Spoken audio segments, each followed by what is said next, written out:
Today we're working with pork belly. We're gonna treat the pork belly similar to how we treat brisket. We're gonna cook it for almost 10 to 12 hours. The idea here is to focus on bark. Of course. Hence the name. We're gonna butcher this down into quarter pieces. I'm gonna go right down the center first. And you got that nice fat cap on the top of it. Yeah, it's gonna render really well, keep our barbecue moist. The reason we quarter these is because we wanna get bark on all four sides. This is an important step for us. We're gonna just lightly score the skin. When I think pork belly, I'm thinking bacon. But do we see a lot of pork belly in the barbecue world? You're starting to see it a lot more. I mean, for bacon, we'd have to cure this, right? And we're going fresh. Because for me, Central Texas barbecue, the beauty of it is the meat speaks for itself. All right, so you got your beautiful scored pork belly. Now you're gonna season this guy Now up. the magic starts. So this is garlic toum. It's my mom's recipe, kind of famous in the Levant region, the Middle East. So this is our binding agent. And we're gonna mix it with some olive oil.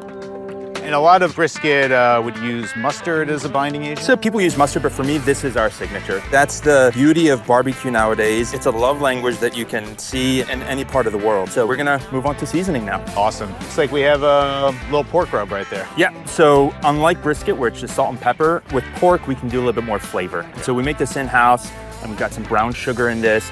We've got coriander, we've got black pepper, salt, and we've got a couple secret ingredients as well. We're gonna go heavy, heavy coating. And what this is gonna do, it's gonna create a beautiful crust. Yeah, this thing is fully encapsulated with flavor right now. Exactly. All right, Seth, we've got all four seasoned up. Let's put them on the smoker. Beautiful, let's do it.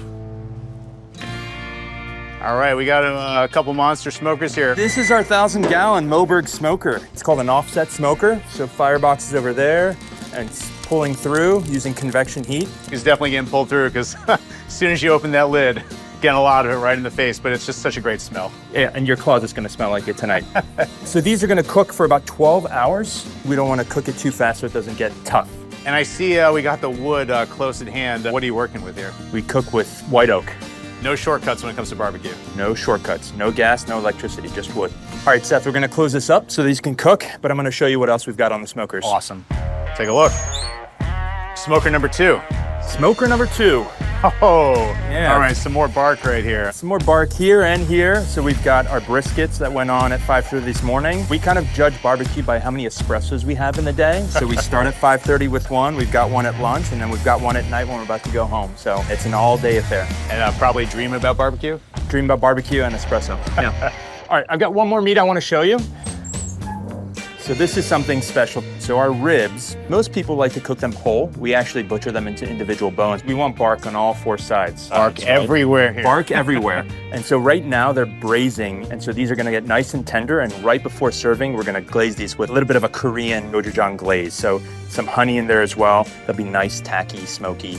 So we're talking about some more global flavors here. Absolutely. So after the pork bellies have cooked for 12 hours, we're gonna let them cool.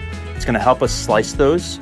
And then we're gonna sear those on our flat top so that we get a nice sear, and it's gonna have a nice crunch to it as well. And then we're gonna assemble the sandwich. We're gonna have a peach hoisin sauce, and then we're gonna have some carrots that are pickled in rice vinegar, pickled cucumbers, some fresh basil, crispy shallots, and then we bring that all back together with some jalapeños to give it a little bit of a kick. And we'll be ready to eat. All right, all that time at the smoker definitely worked up my appetite. Can't wait to get right to it. Let's dig in. I hope you're picking up those different layers of flavor, the sweet, the acidity, a little bit of that spice from the jalapeno and that smoke. Wow. I'm picking it all up and it's got me in hog heaven. That is a terrific bite of sandwich right there. And there is a real nice sweetness coming from that hoisin, but also those shallots are giving it a nice crunch. Yeah, I think a good sandwich is a balance of everything, right? You need some spice, you need some sweetness, you need some crunch. Get that in spades. Having that little herbs, a little pickle, really, really nice. Brings it all together, yeah. Hey, Seth here. If you want to discover more of the incredible restaurants in the DMV, hit subscribe. Thanks for watching Signature Dish.